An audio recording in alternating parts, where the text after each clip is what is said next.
চাই সেটি হচ্ছে মুক্তিযুদ্ধের সঠিক ইতিহাসকে, মুক্তিযুদ্ধের ইতিহাসকে ভুলে যাওয়ার কোনো সুযোগ নেই। এটাকে রিক্লেম করতে হবে, এটাকে পুনরুদ্ধার করতে হবে। এই জনযুদ্ধের ইতিহাসকে জনগণের কাছে ফিরিয়ে দিতে হবে এবং জনযুদ্ধের যে জনচেতনা, সেই জন আকাঙ্ক্ষা, সেটাকে ফিরিয়ে আনতে হবে। ফলে আমাদেরকে একটি বুদ্ধিবৃত্তিক লড়াই করতে হবে। আমাদেরকে দেখতে হবে যে গত 15 বছরে এদেশের মানুষের জন্য কী ধরনের বৈষম্য তৈরি হয়েছে, কী ধরনের বঞ্চনা তৈরি হয়েছে, কিভাবে দাসত্ব তৈরি হয়েছে।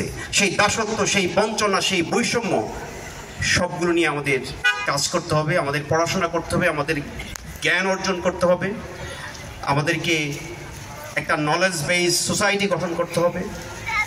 এবং সমাজ যদি পরিবর্তিত না হয় তাহলে রাজনীতি পরিবর্তিত হবে না। আজকে যারা সরকারে আছেন, এই অন্তর্বর্তীকালীন সরকারে যারা আছেন, তাদের সম্পর্কে আমি একটি বার্তা দিতে চাই।